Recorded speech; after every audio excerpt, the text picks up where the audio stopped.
the Nephites designed a way that forced them to fight on their terms at the place of entrance, or the doorway.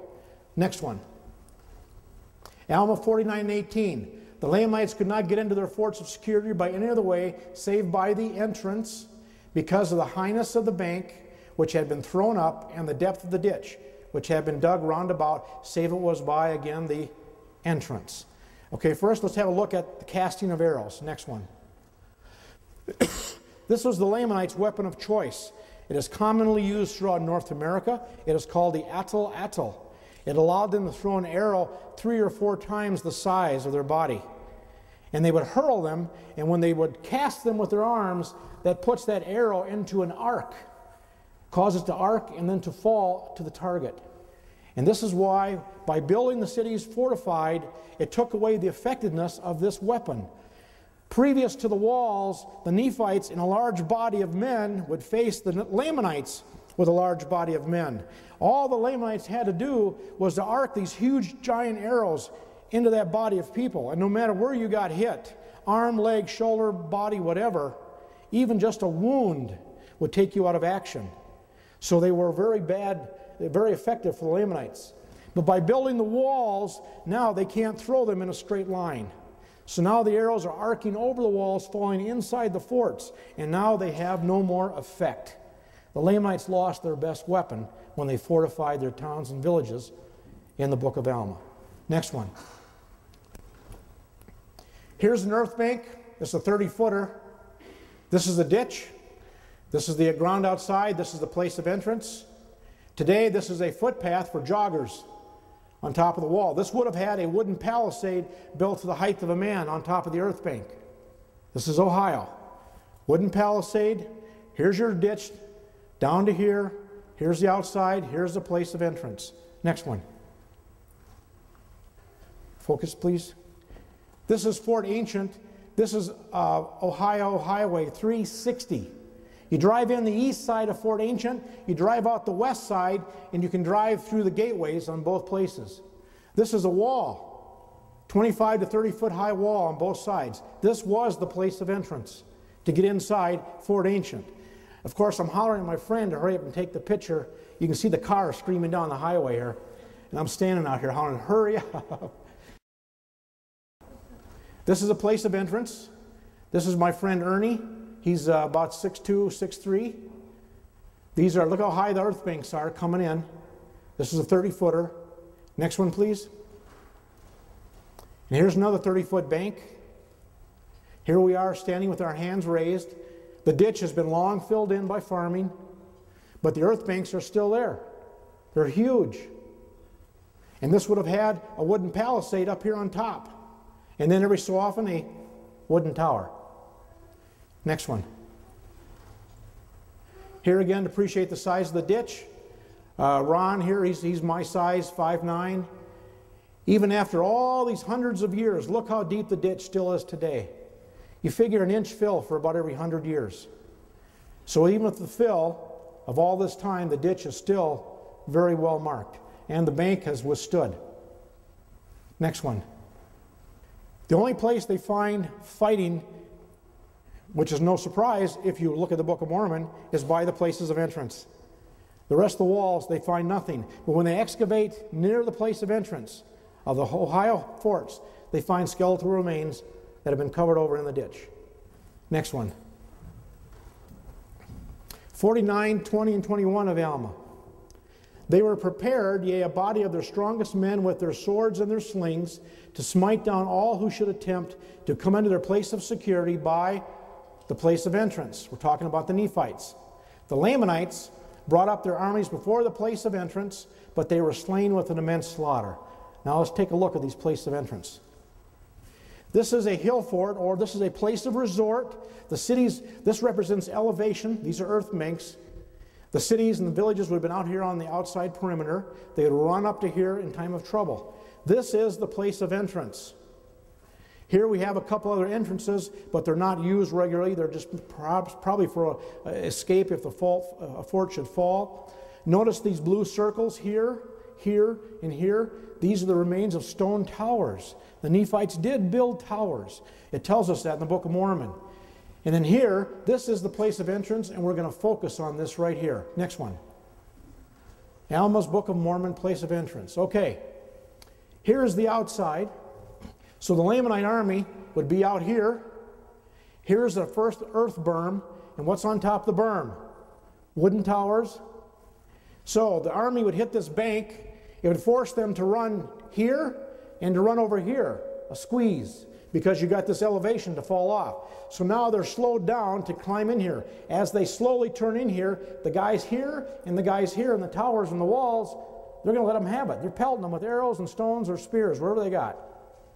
And early on, the Lamanites, were they armored like the Nephites? No. They were basically buck naked, except for their waists. So they're running around here, and then the guys come over here, and they run along here. Then they meet here, two groups, and now they squeeze through another bottleneck right here. Again, tower, tower, and they're pelting them as they come through here. And the guys that run this way are really in trouble. Running all this way, trying to find a way to get in. The whole while they're being hit by arrows and stones from the boys on top of the walls. And they come back down to here, they're still getting hit, running through here, and some are probably over here. And then they get to this point, who's standing right here? Fresh Nephite army. Do they have to worry about their heads? No. They got both hands to fight with. But the Lamanites, stuck in this gauntlet, still have to worry about their heads, as well as the guy now standing in front of them. This became an effective killing field. And it worked for a very long time.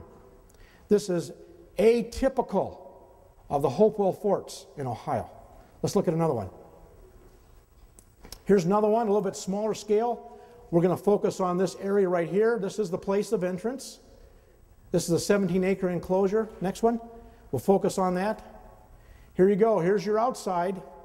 You got a force in here. The diameter across right here is 98 feet. The diameter of this inner mound is 58 feet, and guys are palisaded here. The front opening is 75 feet.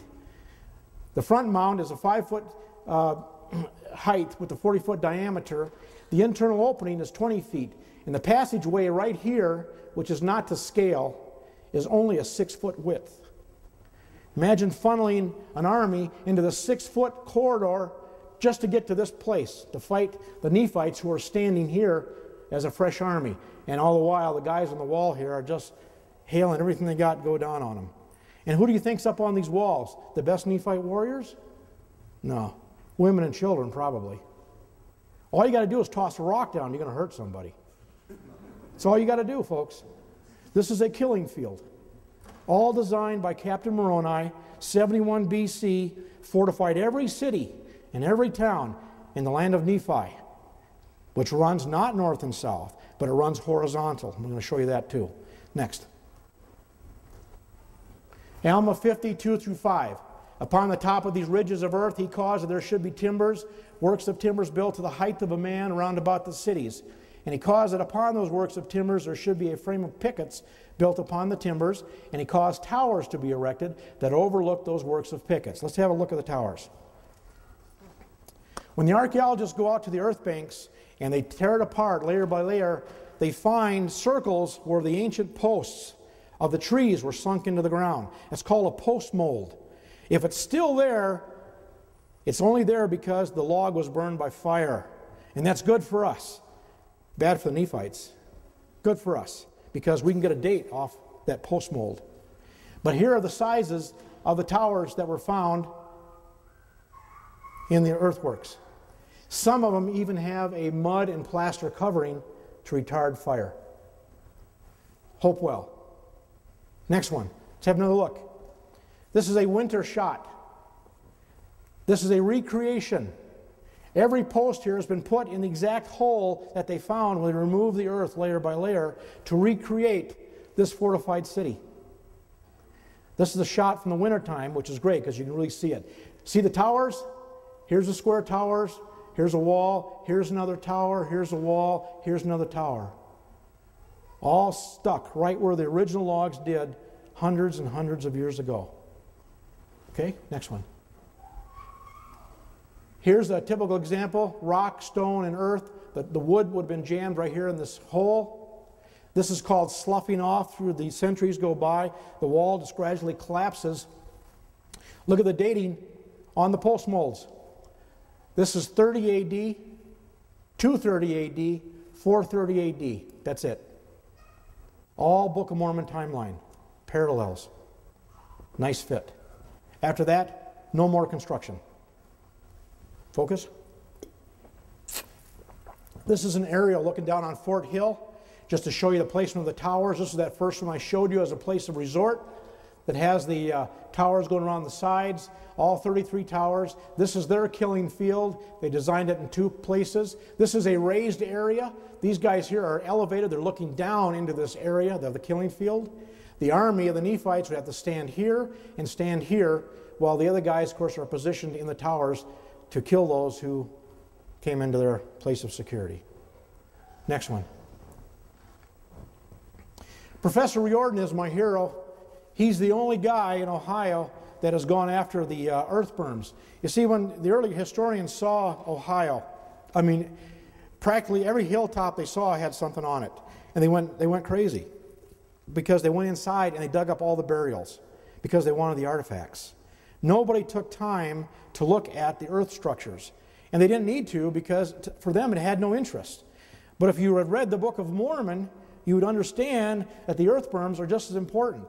Professor Riordan here has discovered these things were definitely all built during the Hopewell time period, 1st century to 3rd century AD. All built principally out of wood. And the enclosures were for sacred as well as military purposes, and some hilltop enclosures were employed for strictly military purposes during their histories.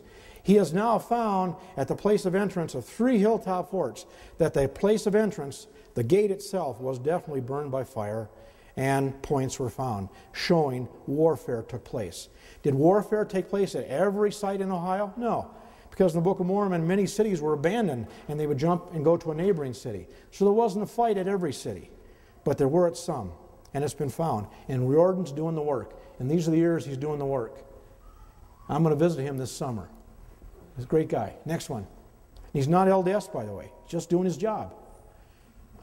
Here is West Virginia. I wanted to show you this only because this is a Hopewell enclosure. And on this area here, they looked close enough, early enough, they found towers placed away from the fort on strategically high places. This here is a river bottom basin area. This is river bottom here. This up here all represents elevation. This represents elevation. So the towers were built to look up and down the passageways of the rivers to watch for anybody coming at them. And of course they could also see behind them as well because of the height of the towers. And the Grave Creek Mound that I showed you earlier, that's sitting right here, but that's an Adena structure. It's not part of the Hopewell structure. They left them alone. Nothing to do with them except Marietta, Ohio. Next one. Mosiah 2 and 7. Let's take a look at what a Hopewell temple mound looks like. And temple lot. For the multitude being so great that King Benjamin would not teach them all within the walls of the temple, therefore he caused a tower to be erected, that thereby his people might hear the words which he should speak unto them. So now we know that they had walls around the temple. Here we go. This is Hopewell. This is a Hopewell temple area. Here's the wall. Here's the ditch outside to make the wall. One place in, one place out. Facing a river. No need for a wall here. And here's the temple. These block areas run here from 10 to 15 feet elevation. And from post molds, we know that this thing had one huge structure that covered the outside all the way with some supports in the middle. Other than that, we don't know what they look like. But we do know that Solomon's temple was a what? Rectangular structure, do we not? And here we have rectangular mounds for temple mounds. Hopewell. Next. Alma 50 and 15. Now I told you there's 3 types of earthworks in Ohio, which is correct. But there was a 4th, but only one type existed. And that's what we're going to talk about next.